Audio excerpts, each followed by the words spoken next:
After my wife passed away, we had the inheritance meeting. My daughter-in-law smiled coldly. Now that the old woman is gone, you'll put the company in my son's name and fend for yourself. I smiled, but when my lawyer walked into the room, he read the DNA test out loud. I'm glad to have you here. Follow my story until the end and comment the city you're watching from so I can see how far my story has reached. I'm Stephen, and I'm 61 years old. 7 days ago, I buried my wife Margaret after 35 years of marriage. 7 days, and already my family was circling like vultures around what they thought was theirs. The funeral had been a blur of condolences and hollow words. People who barely knew Margaret suddenly appeared with stories about her kindness, her generosity. But the most painful part wasn't the grief. It was watching my son Norman and his wife Olivia barely contain their impatience during the service. While I was saying goodbye to the woman I'd loved since I was 26, they were already calculating their inheritance. Today was the day we'd discuss Margaret's will, and I'd asked everyone to gather in my study at 3 o'clock sharp. The same study where I'd built Crawford Industries from nothing, working 18-hour days while Margaret raised Norman. The same room where I'd made the decisions that turned a small construction company into a multi-million-dollar empire worth approximately $12 million. I sat behind my mahogany desk, the one Margaret had given me for our 10th anniversary, running my fingers over its polished surface. Everything in this room held memories of her. The crystal paperweight she'd brought back from our trip to Ireland. The family photo from Norman's high school graduation where we all looked genuinely happy. That felt like a lifetime ago. Norman arrived first, as he always did when money was involved. At 33, he'd inherited Margaret's tall frame, but none of her warmth. His expensive suit, the kind I'd been buying him since he graduated college without ever working a real job, was perfectly pressed. Behind him walked Olivia, his wife of 8 years, her blonde hair styled in that artificial way that probably cost more than most people's weekly salary. "Dad," Norman said, settling into the leather chair across from my desk. His voice carried that tone I'd grown to hate, the one that said he was humoring an old man. "I know this is difficult, but we need to discuss the practical matters." Olivia didn't even pretend to offer sympathy. She perched on the edge of the other chair, her manicured nails drumming against her designer purse. "Stephen, we appreciate you calling this meeting. Norman and I have been talking, and we think it's time to make some important decisions about the company." I studied her face, noting the barely contained excitement in her green eyes. Olivia had never worked a day in her life, had married Norman straight out of college when she realized he was set to inherit everything. She'd spent 8 years playing the perfect daughter-in-law while calculating every asset we owned. "The company?" I asked, keeping my voice neutral. "What about it?" Norman shifted forward, his expression earnest in that practiced way he'd perfected over the years. "Well, with Mom gone, it makes sense to transfer everything to my name. You're 61, Dad. You should be thinking about retirement, enjoying your golden years." I almost laughed at that. Golden years. As if I hadn't earned every gray hair on my head building something from nothing while my son learned to expect everything handed to him. "Besides," Olivia added, her voice sickeningly sweet, "now that the old lady is gone, we can finally modernize things, bring the company into the 21st century. The old lady." She called Margaret the old lady. Something cold settled in my chest, but I kept my expression calm. Margaret had always defended Olivia, insisting she just needed time to adjust to our family. Even after Olivia had made snide comments about our outdated traditions, even after she'd rolled her eyes during Margaret's stories about the early days of the company, Margaret had continued to include her, to love her like the daughter she'd never had. "Modernize how?" I asked, genuinely curious about what Olivia thought she knew about running a business. "Well, for starters, we could sell off some of the smaller properties. That old warehouse district you're so attached to? It's prime real estate now. We could make millions flipping it to developers." Olivia's eyes gleamed as she spoke. "And that construction crew you've kept on payroll for 20 years? Half of them are ready for retirement anyway. Those men had helped me build everything. Tony Fernandez had been with me since the beginning, had worked overtime without complaint when we landed our first big contract. Jim Sullivan had a son in college and another getting married next year. But to Olivia, they were just numbers on a spreadsheet. Mom always said you were too sentimental about business, Norman added, his tone gentle but patronizing. "It's time to think with your head, not your heart." Margaret had never said that. If anything, she'd always supported my decision to treat our employees like family.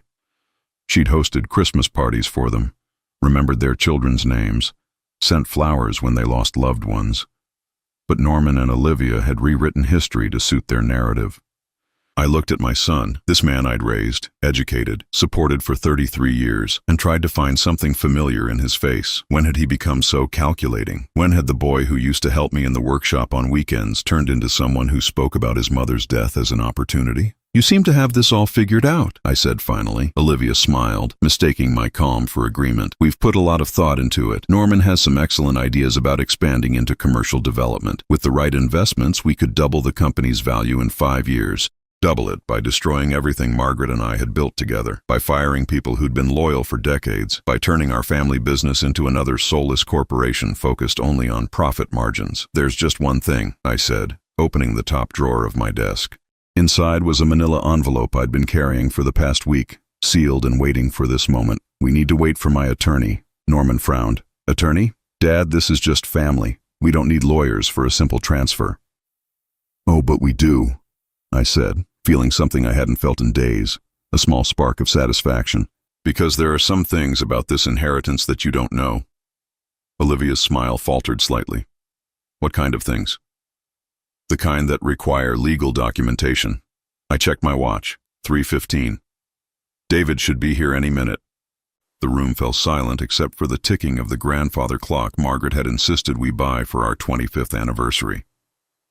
Norman and Olivia exchanged glances, and I could see the first hint of uncertainty creeping into their expressions. "Dad, you're being dramatic," Norman said, but his voice had lost some of its confidence. "What could possibly require an attorney that we can't discuss as a family?" I met his eyes directly for the first time since he'd arrived. "Son, there are things about this family that you've never known. Things your mother and I decided to keep private to protect you." Olivia leaned forward, her composure slipping. "What things?" The doorbell rang before I could answer, echoing through the house like a bell tolling the end of their assumptions. I stood slowly, feeling every one of my 61 years in my bones, but also feeling lighter than I had in decades. "That would be David," I said, walking toward the door. "And after today, you'll understand why your mother's death changes nothing about this company's ownership." As I left them sitting in stunned silence, I heard Olivia whisper urgently to Norman, "What is he talking about?" But Norman had no answer. How could he? He'd never bothered to learn the real story of his birth, the real story of our family. He'd been content to live in the comfortable lie we'd built around him. Today, that lie was about to crumble, and with it, every assumption they'd made about their future. David Hendricks had been my attorney for 15 years, ever since the old family lawyer retired. He was a sharp man in his 50s, the kind who never said more than necessary, but always came prepared. Today he carried a leather briefcase that seemed heavier than usual, and his expression was more serious than I'd ever seen it. "Stephen," he said, shaking my hand firmly, "I'm sorry for your loss. Margaret was a remarkable woman." "Thank you, David." They're waiting in the study. As we walked down the hallway, past the family photos that chronicled 33 years of carefully constructed happiness, I felt the weight of what was about to happen. Margaret had begged me to take this secret to our graves. "He's your son in every way that matters," she'd said during our last conversation in the hospital. "Don't destroy that."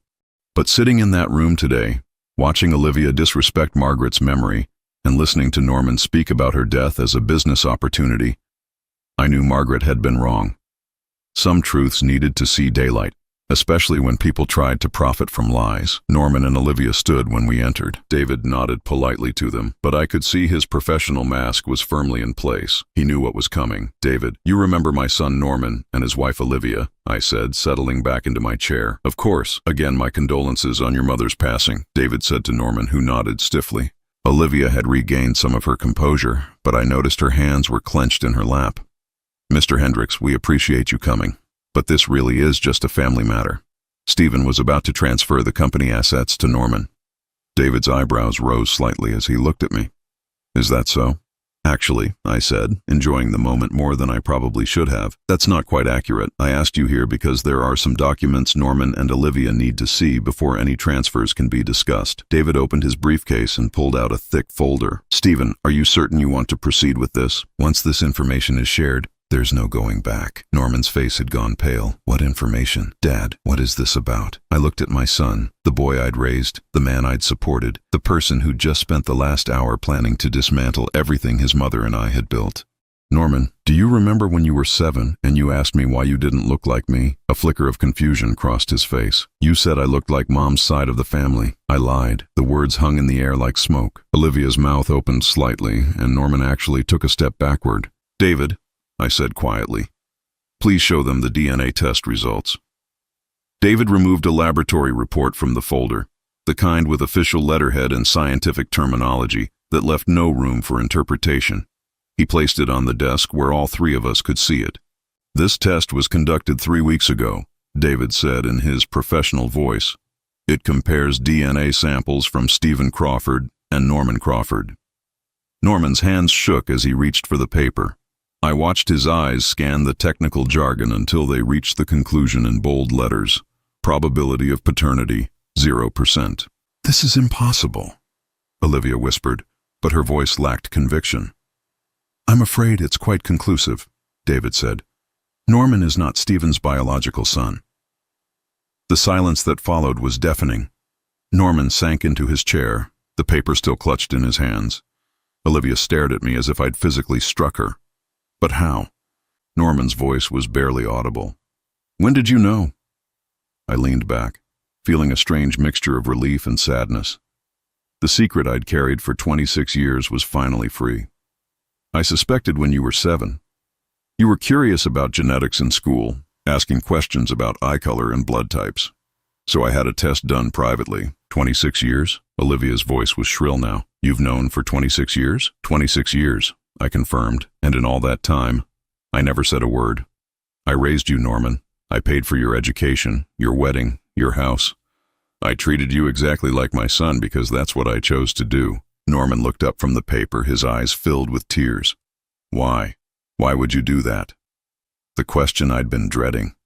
Because the answer revealed just how broken our family had been long before Margaret's death. Because your mother begged me to, I said simply. She made a mistake, Norman. A terrible mistake that lasted one weekend when we were going through a rough patch in our marriage. She regretted it immediately, but by the time she realized she was pregnant, it was too late to undo what had happened. I could see Norman trying to process this, trying to reconcile the mother he'd known with the woman I was describing. Who? He asked. Who was he? A client, someone who was working with us on a project in Chicago. Margaret had gone there for a conference. I was stuck here dealing with a construction crisis. We'd been fighting about money, about the future of the company. She was lonely, he was charming, and she made a choice she spent the rest of her life regretting. Olivia had gone very quiet, but I could see her mind racing, calculating what this meant for their plans.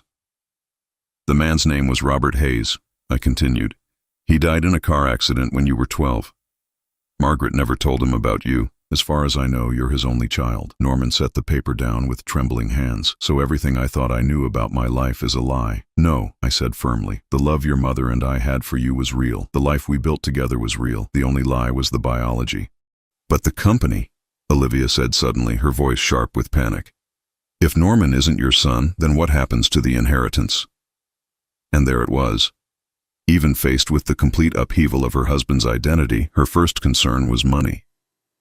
David cleared his throat. That's actually why Stephen asked me here today. The inheritance situation is more complicated than you might think.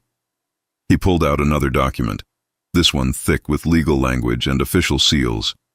You see, Crawford Industries was never part of any joint estate planning with Margaret.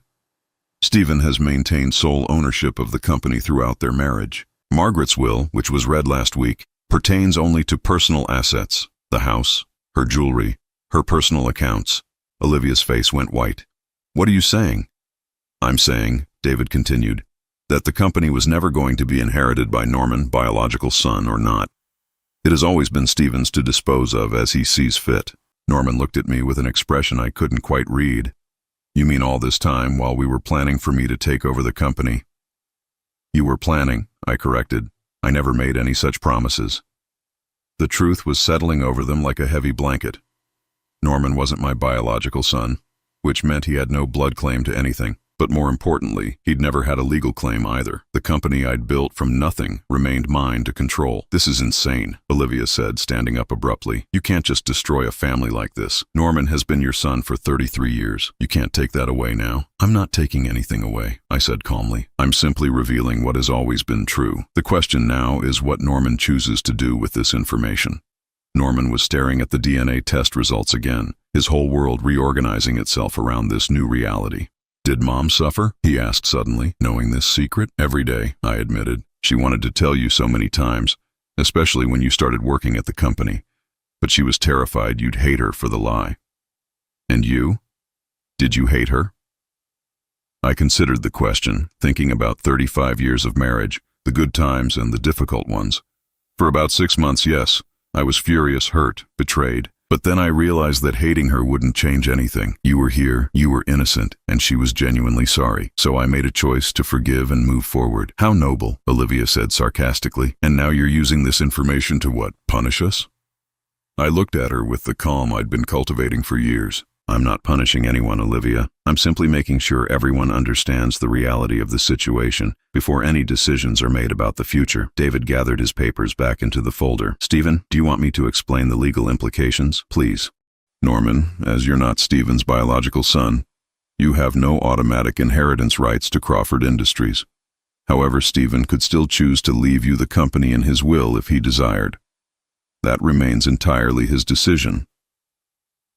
The word "could" hung in the air like a challenge. Norman looked at me with something between hope and fear. "What do you want from me?" he asked. It was the first time in years that Norman had asked what I wanted instead of demanding what he thought he deserved. But before I could answer, Olivia's phone rang. She glanced at it, and her face went even paler. "I have to take this," she said, stepping toward the window. As she whispered urgently into the phone, I wondered what new crisis was developing. But honestly, at this point, I was beyond caring about Olivia's problems. The real question was whether Norman could handle the truth about his life, and more importantly, whether he could become the man his mother and I had always hoped he would be. But judging by the way he was looking at that DNA test, I suspected we were about to find out just how deep his character really went. Olivia's phone call lasted exactly 4 minutes and 37 seconds. I know because I watched the clock on my desk, noting how her voice grew more agitated with each passing moment. When she finally hung up, her face had taken on a grayish pallor that made her expensive makeup look garish. "Everything all right?" I asked. Though her distress was obvious, she forced a smile that didn't reach her eyes. "Just a friend calling about Margaret's funeral arrangements. Nothing important." It was a lie. I'd been watching people lie to me for 40 years in business, and Olivia had never been particularly skilled at deception. But I let it slide for now. There were more pressing matters to address. Norman was still holding the DNA test results, turning the pages as if somehow the words would change if he stared at them long enough. The boy I'd raised had always been this way, unable to accept unpleasant realities until they absolutely forced themselves upon him. "Norman," I said gently, "I know this is a shock, but we need to discuss what this means for the future." He looked up, his eyes red-rimmed but dry. "What future? Everything I thought I knew about myself is a lie." "Not everything," I insisted. "The man you've become, the education you received, the opportunities you've had, those were all real. The love your mother and I had for you was real. But the inheritance," Olivia interjected, her voice sharp with barely controlled panic. "If Norman isn't your biological son, then legally." "Legally," David said, consulting his notes. "Norman has no automatic claim to anything. However, that doesn't mean Stephen couldn't choose to provide for him." I stood up slowly, my back aching from the tension of the afternoon. Walking to the window, I looked out at the grounds Margaret had lovingly maintained for 3 decades. The rose garden where she'd spent countless hours, the oak tree we'd planted when Norman graduated high school, the gazebo where we'd hosted family barbecues every summer. "There's something else you both need to understand," I said without turning around. "The company has never been in any danger of being inherited by anyone." I heard Olivia's sharp intake of breath behind me. "What do you mean?" Norman asked. I turned to face them, my hands clasped behind my back. "Crawford Industries has been structured as a trust for the past 15 years. Margaret and I established it when the company's value reached $5 million. The trust ensures that the business continues to operate according to specific guidelines, regardless of who controls it." David nodded, pulling out another document. The Crawford Family Trust has very specific provisions about succession. Stephen serves as the primary trustee, but the ultimate beneficiaries and the conditions of inheritance are clearly outlined. Olivia leaned forward, her knuckles white as she gripped the arms of her chair. What conditions?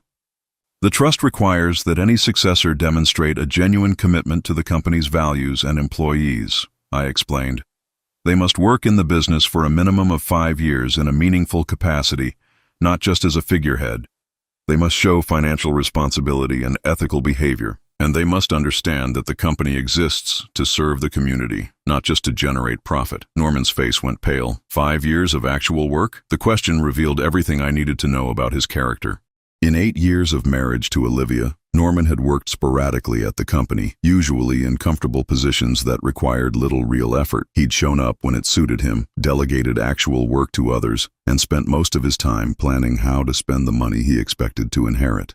5 years of real contribution, I confirmed. Learning the business from the ground up, understanding how we operate, why we make the decisions we do, what our responsibilities are to our employees and their families. That's ridiculous, Olivia said, her composure finally cracking. Norman has an MBA from Northwestern. He doesn't need to learn construction from the bottom up. His MBA taught him theory, I said calmly. It didn't teach him what it means to be responsible for 63 families who depend on Crawford Industries for their livelihoods. I walked back to my desk and opened the bottom drawer, pulling out a thick folder I'd been preparing for months. This contains financial records for every employee we have, I said, setting it on the desk. Their salaries, their family's medical needs, their children's college plans. Every decision we make affects real people with real problems. Norman reached for the folder with trembling hands. As he opened it, I watched his expression change from confusion to something approaching understanding.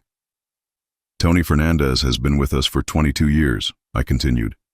His daughter just started at the University of Illinois. His wife is undergoing cancer treatment. The insurance we provide is the only thing standing between their family and bankruptcy. I flipped to another page. Jim Sullivan has twin boys who will be college-aged in 3 years. His wife teaches elementary school. They've been saving for 15 years to give those boys opportunities they never had. Dad, I know these people, Norman said quietly. You know their names, I corrected. You don't know their stories. You don't understand what it would mean to their lives if someone decided to modernize the company by cutting staff or selling assets. Olivia stood up abruptly, her face flushed with anger. This is emotional manipulation. You're trying to guilt Norman into accepting whatever scraps you decide to throw him. I'm trying to help him understand what real responsibility looks like, I said, meeting her glare steadily. Something neither of you has ever demonstrated. How dare you, she snapped. Norman has worked hard his entire life. I almost laughed at that. Norman has never worked hard a day in his life. He's coasted on expectations and entitlement, just like you have. The words hung in the air like a slap. Norman flinched, but he didn't deny it. Deep down, he knew I was right. But here's what I'm prepared to offer, I continued, looking directly at my son. If Norman wants to prove he's worthy of inheriting this company, he can start tomorrow. Entry-level position, normal salary, no special treatment. He works his way up like everyone else, learns every aspect of the business, and demonstrates that he understands what it means to be a leader. And if he does that, Olivia asked, her voice tight, if he does that successfully for 5 years, shows genuine growth and commitment, then yes, the trust provisions allow for him to inherit controlling interest in Crawford Industries. Norman looked up from the employee files, his expression more serious than I'd seen it in years. And if I don't? Then the trust dissolves the company and distributes the assets according to other provisions I've established. The employees receive generous severance packages, and the remaining value goes to charitable organizations that Margaret and I supported. You destroy the company rather than let Norman inherit it. Olivia's voice was shrill with disbelief. I'd prevent the company from being destroyed by someone who doesn't understand its true value, I corrected. Crawford Industries isn't just a source of profit. It's a legacy, a responsibility, a commitment to the people who've helped build it.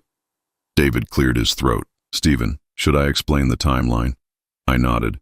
Norman has 30 days to decide whether he wants to accept these terms. If he chooses not to, or if he starts and then quits before completing the 5-year commitment, the dissolution process begins immediately. The room fell silent except for the ticking of the grandfather clock. Norman was staring at the employee files, his face cycling through emotions I couldn't quite read. Olivia was breathing rapidly, clearly calculating the implications of what I'd just revealed. "There's one more thing," I said, pulling out the final document from my desk. "Olivia, this concerns you directly." Her head snapped up, eyes wide with alarm. "The trust includes provisions about family stability and influence. If Norman chooses to accept this challenge, he'll need to demonstrate that his personal life supports his professional growth." "What does that mean?" she asked, though I could see she already suspected.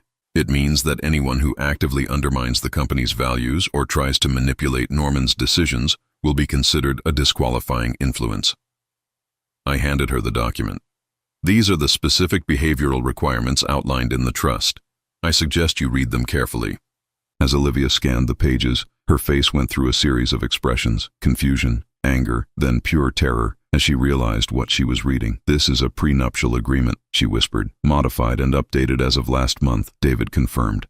"If Norman accepts the challenge and Olivia's behavior is deemed detrimental to his success, the marriage becomes grounds for disqualification from the inheritance."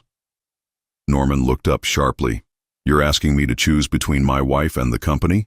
"I'm asking you to choose between enabling destructive behavior and taking responsibility for your future," I said. "The choice is entirely yours." But as I watched Olivia's face crumple with the realization that her 8-year investment in this marriage might be worthless, I knew that the real test was just beginning. The question wasn't whether Norman would choose the company over his wife. The question was whether he had the strength to choose the man he could become over the boy he'd always been. And judging by the way he was looking at those employee files, studying the faces of people whose livelihoods depended on his decisions, I thought there might be hope for him yet. But Olivia's next words shattered that fragile optimism. "Norman," she said, her voice deadly quiet, "we need to talk, privately." And I realized that the real battle for my son's soul was about to begin. "Absolutely not," Olivia said, her voice sharp enough to cut glass. "Norman, we are not discussing private family matters in front of him." The way she said him, referring to me as if I were a stranger rather than the man who'd raised Norman for 33 years, told me everything I needed to know about where this conversation was heading. "Olivia," Norman said quietly, still holding the employee files, "maybe we should hear Dad out completely before we make any decisions." "Your father?" She laughed, but there was no humor in it. "Norman, he just told you that you're not his biological son. He's been lying to you your entire life, and now he wants to hold that over your head to control you."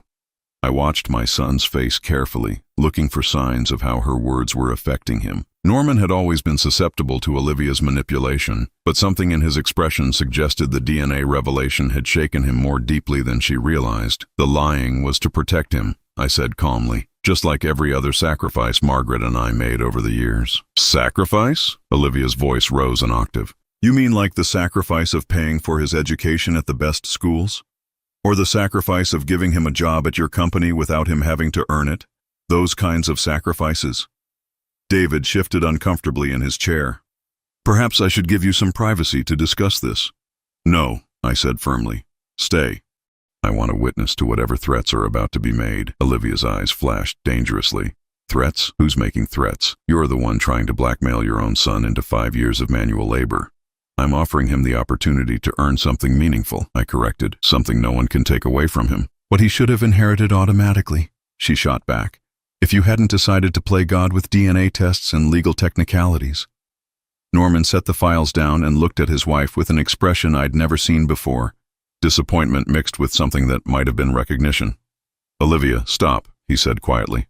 "Stop." She whirled on him. "Norman, he's manipulating you. Can't you see that? He drops this bombshell about your paternity, then immediately offers you a way to earn what should have been yours anyway. It's psychological warfare." I had to admit, she wasn't entirely wrong about the manipulation aspect. I had deliberately chosen this moment to reveal both the DNA results and the trust provisions. But her interpretation of my motives was completely backwards. "You think this is about control?" I said to Olivia. "But it's actually about freedom. I'm giving Norman the chance to prove to himself that he's capable of more than either of you believe." "Freedom?" She laughed harshly. 5 years of grunt work under your thumb is freedom. 5 years of learning to stand on his own, without handouts or expectations, is freedom," I said, "something he's never experienced." Norman was quiet through this exchange, his gaze moving between his wife and me like he was watching a tennis match. But I could see something shifting in his expression, a growing awareness that this conversation was about more than inheritance. "Norman," Olivia said, her voice suddenly softer, more calculating. "Think about what he's really asking. He wants you to abandon everything we've planned, everything we've worked toward, to prove yourself to a man who's admitted he's not even your real father." That hit Norman like a physical blow. I saw him flinch, saw the pain cross his features. "He raised me," Norman said quietly. "Biology doesn't change that, doesn't it?" Olivia pressed. "Norman, your real father might have been a successful businessman too. You might have inherited traits, abilities, connections that could serve you better than crawling around construction sites for 5 years. I felt a cold fury building in my chest. She was trying to poison Norman against not just me, but against the very foundation of who he was. Robert Hayes was a mid-level marketing executive who died drunk behind the wheel of his car, I said, my voice cutting through her fantasy. He had no business, no inheritance, no legacy, except the son he never knew existed. Olivia's face went white, but she recovered quickly. Then Norman's better off without both of you controlling his life. What exactly are you suggesting? Norman asked. She turned to face him fully, taking his hands in hers. We leave, tonight. We take what money we have, move somewhere else, start fresh. You don't need to prove anything to anyone. With what money? Norman asked. Everything we have comes from Dad. The house, the car, even our bank accounts are tied to Crawford Industries. We'll figure it out, she said, but I could hear the desperation creeping into her voice. You're smart, educated, you can get a job anywhere. Norman stared at her for a long moment, and I could see him really looking at his wife perhaps for the first time in years. Seeing not the supportive partner she pretended to be, but the woman who would rather have him fail independently than succeed under my guidance. What job, Olivia? He asked quietly. Doing what? I have an MBA and 8 years of showing up to an office where I never learned anything meaningful. Who's going to hire me for anything that pays enough to maintain the lifestyle you're accustomed to? She dropped his hands as if they'd burned her. So you're just going to let him control you forever? I'm going to consider an opportunity to actually earn something for the first time in my life, Norman said, his voice growing stronger. Maybe find out who I really am when I'm not just living off someone else's work. I felt a spark of pride at those words. The first real hope I'd had in years that my son might have inherited something valuable from me after all. Not genes, but character. Norman, Olivia said, her voice taking on a desperate edge. Think about what you're saying. 5 years of construction work, manual labor, that's not who you are. How do you know who I am? Norman asked. How do I know who I am? I've never actually tested myself. Olivia's phone rang again, the same urgent tone as before. This time she declined the call, but not before I saw her face go pale again. Who keeps calling you? Norman asked, noticing her reaction. It's nothing, she said quickly. Just my sister being dramatic about wedding planning. Another lie.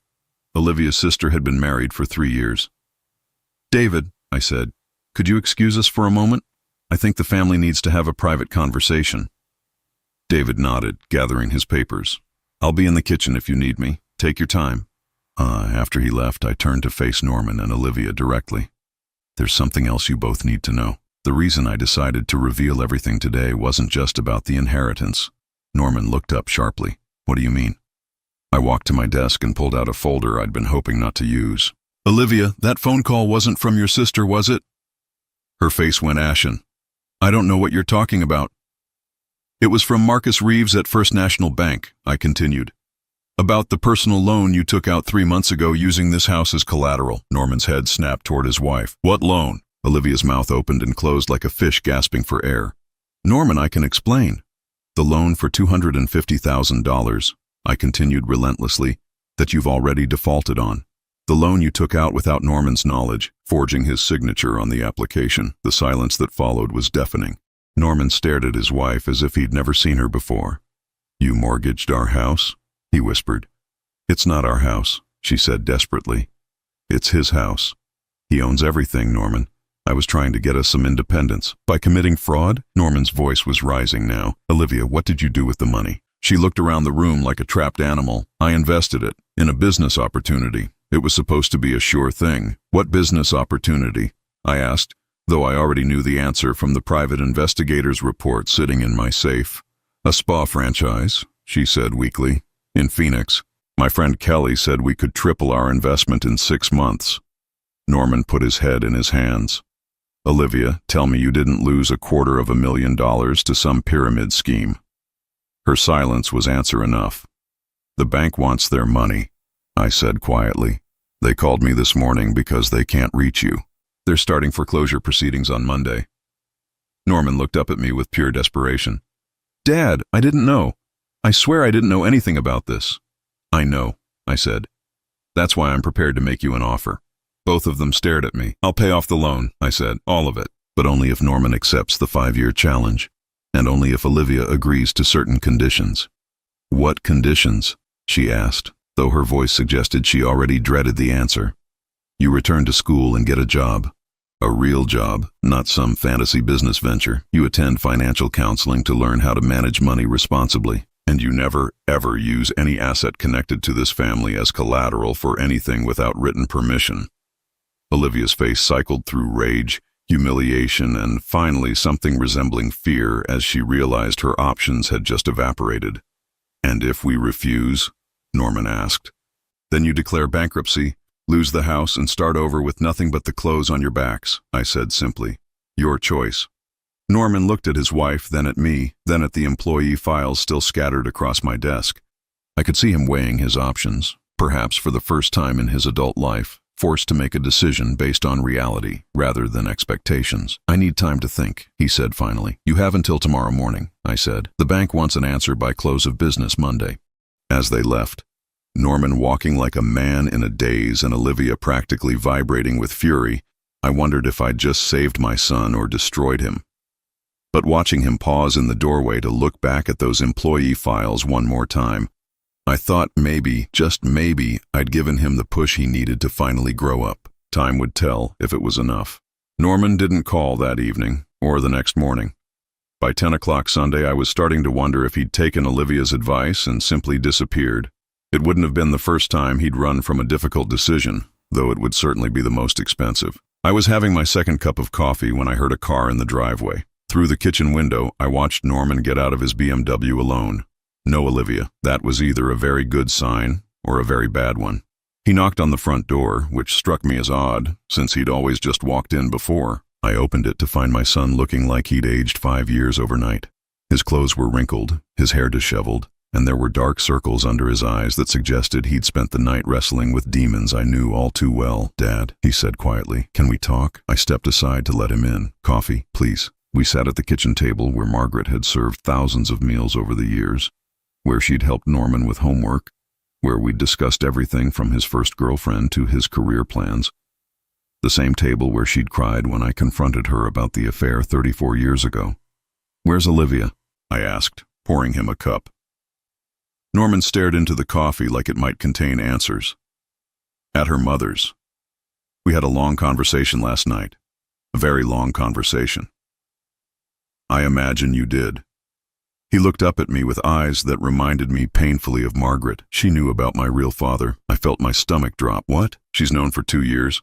She hired a private investigator after we started having financial problems. She thought if she could prove I wasn't your biological son, she could contest your will directly, cut you out of the picture entirely. I set my coffee cup down harder than necessary. She what? The investigator found Robert Hayes' death certificate, tracked down people who knew him and Mom. Olivia's been planning this for 2 years, Dad. She married me thinking I'd inherit everything, and when that looked uncertain, she decided to take matters into her own hands. The betrayal I felt wasn't for myself. It was for Norman, who just discovered that his wife had married him for money and stayed married to him for the same reason. The loan, I said, understanding flooding through me. She took it out because she thought she could force a settlement before you inherited anything legitimately. Norman nodded miserably. She was going to use the money to hire lawyers to challenge the trust. She figured if she could prove you weren't my father and that you'd been defrauding the inheritance laws somehow, she could get a court to force an immediate transfer of assets. Except she lost the money to a scam instead. Kelly Morrison isn't her friend, Norman said bitterly. She's a con artist who runs fake investment schemes targeting desperate housewives. Olivia found her online and thought she was smarter than everyone else who'd been suckered. I studied my son's face, looking for signs of how he was processing this cascade of revelations. How are you handling all this? Norman laughed, but there was no humor in it. My wife married me for money I was never going to inherit, based on a father I never actually had, using information she kept secret while planning to destroy the only real father I've ever known. How do you think I'm handling it? I think you're stronger than you realize, I said carefully. The fact that you're here, asking questions instead of running away, tells me something important about your character. Does it? Norman's voice was raw, because I feel like I don't know anything about myself anymore. I don't know who my real father was. I don't know if anything I believed about my life was true, and I apparently can't even pick a trustworthy wife. I leaned forward, choosing my words carefully. Norman, the man who raised you was real. The love your mother had for you was real. The opportunities you've had were real. The only thing that wasn't real was Olivia's motives. He was quiet for a long time, staring out the window at Margaret's rose garden. She wants me to fight you. She says if I take your challenge, I'm letting you control me for another 5 years. What do you think? I think. He paused, struggling with the words. I think I've been controlled my whole life. First by expectations, then by comfort, then by Olivia's ambitions. Maybe it's time I found out what I'm actually capable of when I'm working for something that matters. I felt something I hadn't experienced in years, genuine pride in my son. The challenge isn't just about proving yourself to me, I said. It's about proving something to yourself. Norman nodded slowly. I know. That's why I'm going to accept it. Relief flooded through me, but I kept my voice steady. And Olivia? His face hardened in a way I'd never seen before. Olivia has a choice to make. She can support this decision and work on becoming a better person, or she can leave. I'm not going to let her sabotage this opportunity. That's not going to be easy, I warned him. She's invested 8 years in a particular vision of your future, a vision based on lies and theft, Norman said. Dad, she forged my signature. She committed fraud using our home as collateral. Even if I wanted to trust her again, how could I? It was a fair question, and one that told me Norman was finally thinking clearly about his marriage. There's something else, he continued. Something I need to tell you before I start this challenge. I waited. I've been scared of you my entire life, he said quietly. Scared of disappointing you, scared of not measuring up, scared that you'd figure out I wasn't good enough to be your son. The words hit me like a physical blow. Norman, let me finish, he said. I realize now that fear kept me from ever really trying. It was easier to coast, to take the easy positions at the company, to let you handle the real decisions. Because if I never really tried, I could always tell myself that I would have succeeded if I'd wanted to. I saw so much of myself in that confession. The young man who'd been terrified of failing, who'd almost let that fear keep him from starting Crawford Industries at all. But yesterday, reading those employee files, seeing what the company really means to people like Tony and Jim, I realized something.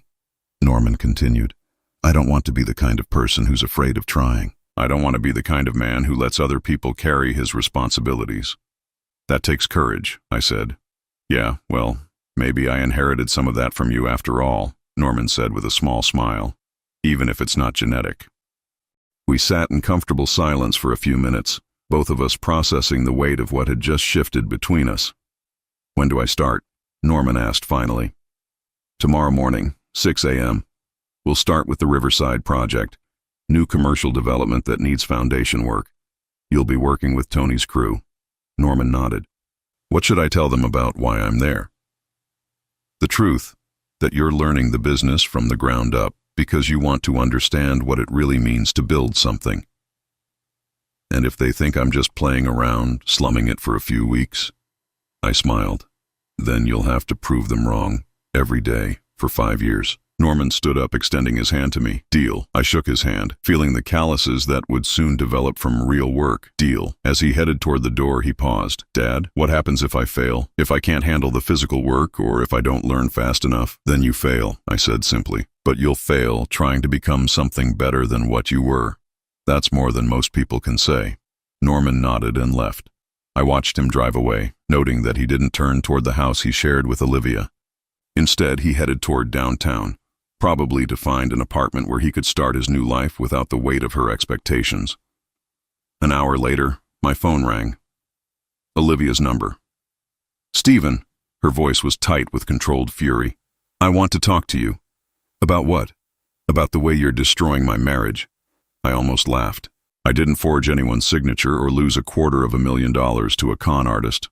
"You manipulated Norman with that DNA test. You knew it would turn him against me." I told him the truth. What he does with that information is his choice. "He's leaving me," she said, her voice cracking. 8 years of marriage, and he's throwing it all away because you've convinced him he needs to prove something.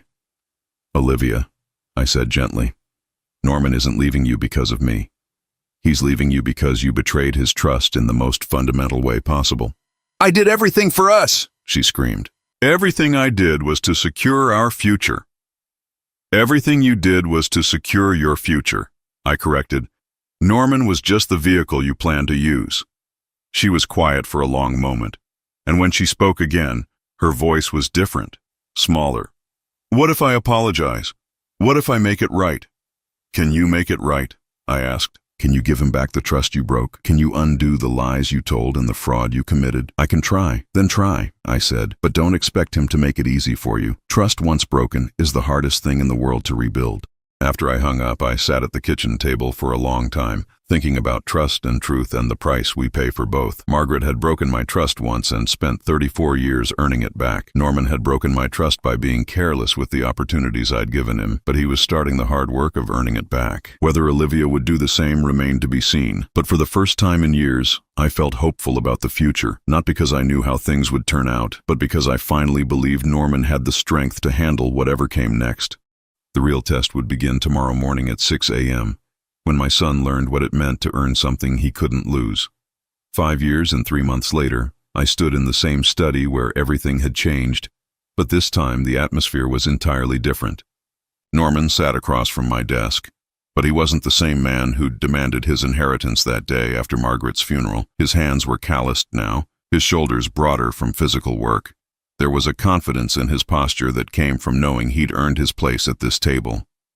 "The Henderson project came in under budget and ahead of schedule," he was saying, reviewing the quarterly reports with the kind of attention to detail I'd never seen from him before. "Tony says it's because we finally got a system where the office and the field crews actually communicate." I smiled at that. Tony Fernandez had been skeptical when Norman first showed up on his crew, expecting another spoiled rich kid who'd disappear after a few days of real work. Instead, Norman had spent 6 months learning to read blueprints, mix concrete, and understand the difference between theoretical knowledge and practical skill. More importantly, he'd learned to listen to men who'd been doing this work longer than he'd been alive. "What about the Riverside expansion?" I asked. "Profitable, but barely. We could increase margins by cutting labor costs, but I don't recommend it. Jim Sullivan's crew has been with us for 8 years. They know the work, they're efficient, and their loyalty is worth more than the few thousand we'd save by hiring cheaper workers." There it was, the understanding that had taken him 3 years to develop, that Crawford Industries wasn't just about profit margins and quarterly reports. It was about relationships, about responsibility, about building something that lasted. "Good analysis," I said. "What's your recommendation for next year?" Norman leaned back in his chair, the gesture so similar to something I might have done that it made my chest tight. "Controlled growth. We take on projects that challenge us but don't overextend our resources. We invest in training for our existing crews rather than hiring quantity over quality, and we maintain the profit-sharing program even if it means lower executive compensation." 5 years ago, Norman wouldn't have known we had a profit-sharing program, much less understood why it mattered. Now he was advocating for it even when it cost him personally. "Sounds like you've learned something about leadership," I observed. Norman's smile was rueful. "I learned that real leadership isn't about having authority. It's about earning the right to guide people who trust your judgment." I opened the bottom drawer of my desk and pulled out a folder I'd been saving for this moment. "These came yesterday." Norman took the papers, his eyebrows rising as he read. "Transfer documents? Effective today, you own 51% of Crawford Industries," I said. "Congratulations, son." The word son still carried weight between us, even after 5 years of working through what it meant. Norman had never tried to contact Robert Hayes's family, had never expressed interest in exploring that side of his genetics. "You raised me," he'd said once during his 2nd year of the challenge. "That makes you my father in every way that matters." Norman stared at the documents for a long time. Dad, I need to ask you something, and I need you to be honest. Always. Did you always plan to give me the company, even before I proved anything? I'd been dreading this question for months, knowing it would eventually come. No, I said honestly. When I designed the trust, I genuinely didn't know if you'd accept the challenge or if you'd succeed at it. The dissolution provision wasn't a bluff. I was prepared to end the company rather than let it be destroyed by someone who didn't understand its value. Norman nodded slowly. Good. That makes this mean something. We sat in comfortable silence, both of us understanding that this moment marked the end of one relationship and the beginning of another. For 5 years I'd been his teacher and evaluator. Now I was simply his father and business partner. There's something else, Norman said. Olivia and I finalized our divorce last week. I wasn't surprised. They'd been separated for 4 years, ever since Norman had refused to quit the challenge and Olivia had refused to accept the conditions I'd laid out for paying off her fraudulent loan. She'd eventually declared bankruptcy and moved back in with her mother, spending the last few years working as a receptionist at a dentist's office while attending community college. How do you feel about that? I asked. Relieved, Norman said honestly. I kept hoping we could rebuild something, but you can't build a foundation on lies. She never really loved me. She loved what she thought I represented. Have you heard from her lately? Norman's expression darkened slightly. She called last week when the divorce was finalized. Apparently she's engaged to her bankruptcy attorney. She wanted to congratulate me on finally getting what I always wanted. I felt a flare of anger at Olivia's pettiness, but Norman seemed unaffected. The funny thing is, he continued, she still doesn't understand what I actually wanted. It was never about the money or the company. It was about knowing I could earn something that mattered. A knock on the study door interrupted us. Come in, I called. Tony Fernandez entered, his work boots carefully wiped clean. His face split by the wide grin he'd worn ever since Norman had been promoted to project manager 3 years ago. Sorry to interrupt, Mr. Crawford, but I wanted to congratulate Norman on making it official. He crossed to Norman and shook his hand firmly. 5 years ago, I thought you were just another rich kid playing around. I was wrong. You've earned your place here. Thank you, Tony. That means more to me than you know. After Tony left, Norman turned back to me. I have a proposal. I'm listening. I want to establish the Margaret Crawford Foundation, a nonprofit that provides college scholarships for children of construction workers and tradespeople. Fund it with 5% of the company's annual profits. I felt my throat tighten at the mention of Margaret's name. She would have loved that. I know. I remember her talking about how hard it was for you to afford college when you were starting out. She always said education was the foundation of everything else you built. It was true.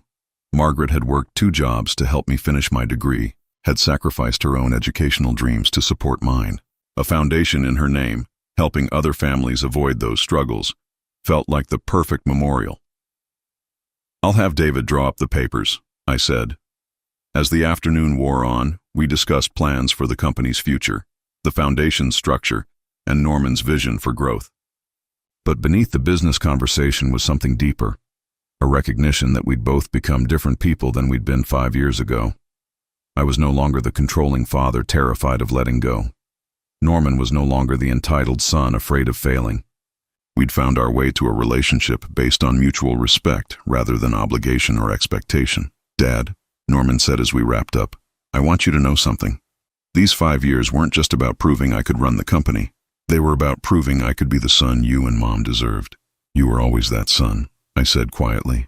You just needed to discover it for yourself. As Norman left that evening, carrying his first official briefing as majority owner of Crawford Industries, I realized that Margaret would have been proud of both of us.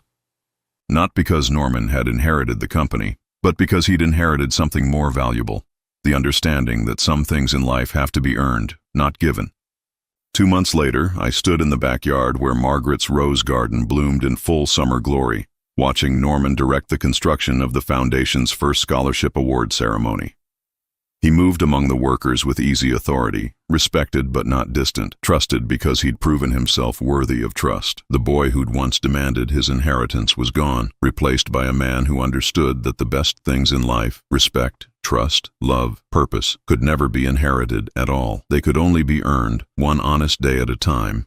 And as I watched him work, surrounded by people who chose to follow him because he'd shown them he deserved their loyalty, I knew that Margaret and I had finally succeeded in the most important job of our lives. We'd raised a son who understood that true wealth had nothing to do with what you owned and everything to do with what you'd earned the right to build. The company was in good hands. More importantly, Norman had finally found his way home to himself, and that was the inheritance no will could ever provide. Now I'm curious about you who listened to my story. What would you do if you were in my place? Have you ever been through something similar? Comment below, and meanwhile, I'm leaving on the final screen 2 other stories that are channel favorites, and they will definitely surprise you. Thank you for watching until here.